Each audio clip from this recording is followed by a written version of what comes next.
di Archbishop George Odera kapok waloso weche mag tudruok kod Bishop Ogonyongede kachiel kod Bishop Yoto. Okunga penjin kaka jadolo mano mar kanisa mar Power in the Blood of Jesus Gospel Church mayudore county mano ma Migori.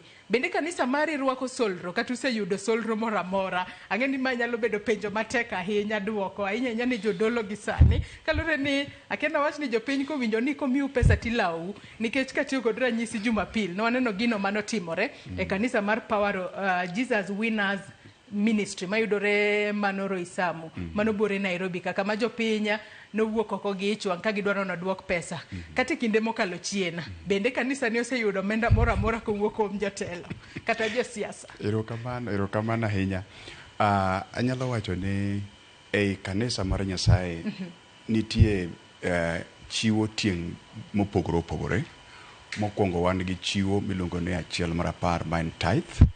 Eka nitie chiwo ma en aena mar elruok mar hera mar chuny miluongo ni love offering. Eka nitie chiwo marwa mar sadaka. Eka nitie solro manolos kata rambe kata wan gi project moro ma ng'ato bire odwa ni mondo o support wa e project. Wan kaka kanisa kata kanisa mara anarwako nikech gin tich Nyasaye mondo tich od Nyasaye kik rem mondo mi odhi nyime kama no gikie.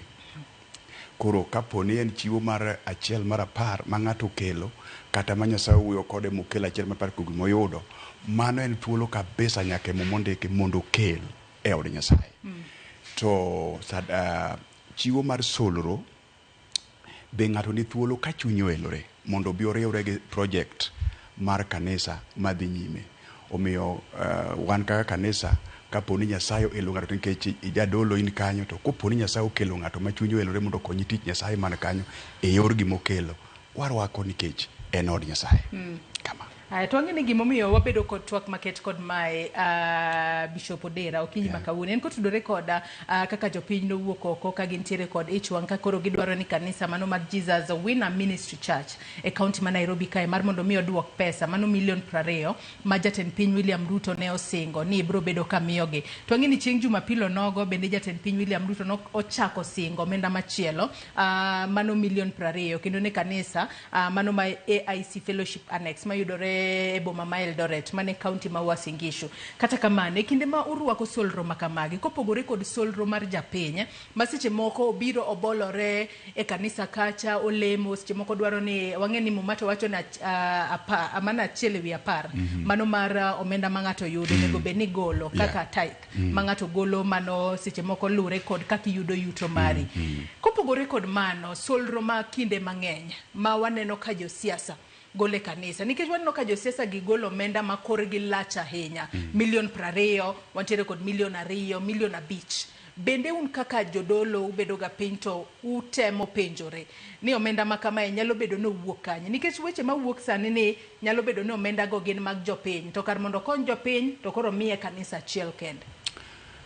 Yes, aparo ne gima timore kuom solro ma ng'ato ma rais kaka koro mane rais okelo e kanisa jatich Nyasaye man kacha ne ok ong'eyo ni onyalo chunye nyalo wuoyo mogol pesa e kiwango no to nikech ne ochopo moneno project madhi nyime mar gedo to owuoyo kochung' moko ne agolo pesa makama mondo otim mano mana kaka jopiny mamoko bende samoro chunygi nyalo elore e yor tijino en be onyalo mna golo e kiwango ne.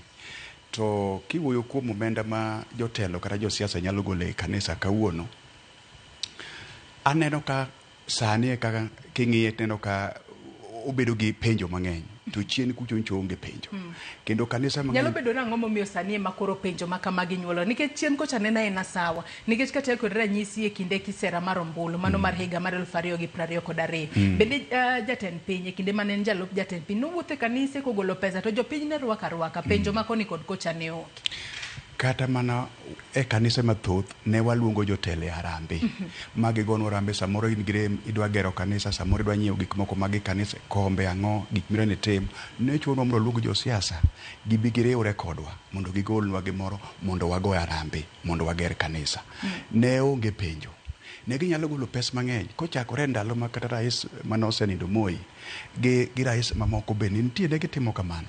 Koro wan be chandowa kaka jo leaders ma kanisa.